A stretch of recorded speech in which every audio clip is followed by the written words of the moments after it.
The member for Fairfax. Thank you very much, Mr Speaker. I've never been much of a gambler, Mr Speaker. A lot of my old mates are terrific punters, the horses mainly, but I actually haven't known much about gambling. And I've known even less about a particular type of gambling, and that is playing the lottery. Now, gambling, I think, particularly in a democratic free market economy like ours, usually comes with a social compact, one that says that we recognise that there are some harmful impacts of gambling. We therefore ensure that it's regulated and some of the revenues that come through gambling industries get fed back into local communities. I have learnt over recent times about the lottery, Mr Speaker.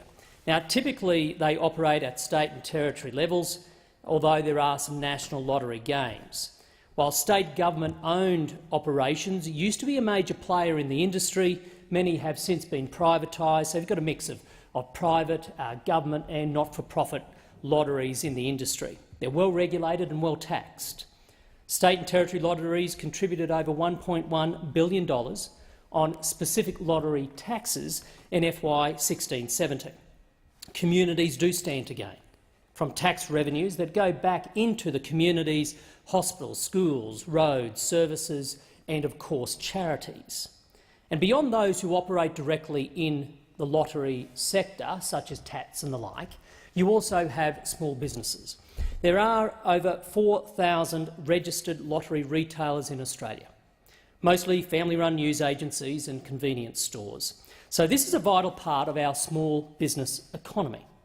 And if you're wondering why, Mr Speaker, I'm raising this industry tonight, it's because there's a new entrant that's come in the online gambling space of the lottery named Lottoland, and it concerns me. I started hearing about this player earlier in the year. A petition has since been given to me, which I've subsequently handed to the relevant House Standing Committee.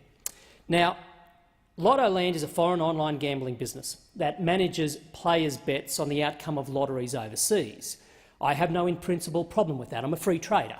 No problem with international players, no problem, quite frankly, with disruptors in any marketplace. What concerns me is, in contrast to existing operators, I've been advised that Lottoland is based in Gibraltar, which is a known tax haven, and apparently it pays no Australian taxes.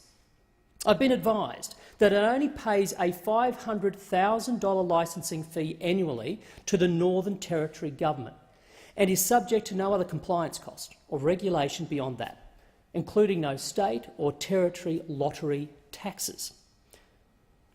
I also understand that its marketing strategy is to replicate the look and feel of Australian lottery advertising, thereby leveraging the existing value that comes with such branding association. And apparently it's not even a real registered lottery, but rather operates through a complex international model. So while many customers think they are participating directly in a state lottery, they are actually betting on the outcome of a lottery elsewhere, a lottery for which they are not registered ticket holders. Now, to me, this seems unconscionable. It's not the type of conduct that we would expect in our market economy here in Australia. I have one constituent, Simon Barrett. Now, he owns the Coolum Park News and he operates that news agency. And he's reported a significant fall, not only in lotto sales, but also in general sales, as customers seem to be in decline compared to last year. Now, this news agency is right next door to a Woolworths, so it's not as if it's suffering from lack of traffic. I've raised these issues about Lottoland with the Minister, Minister Mitch Fifield, and his office, and I'm happy that he is indeed now examining the issue. I raise it today, Mr Speaker, to put it squarely on the agenda for this parliament. I'm encouraging not only our minister to take the necessary action to investigate and then address these issues I've outlined, but I also encourage state and territory governments to do the same. A gambling industry relies on a social compact. Lottoland, in my mind, is breaching that contract and needs to be held to account. Thank you. It being 8 p.m, the House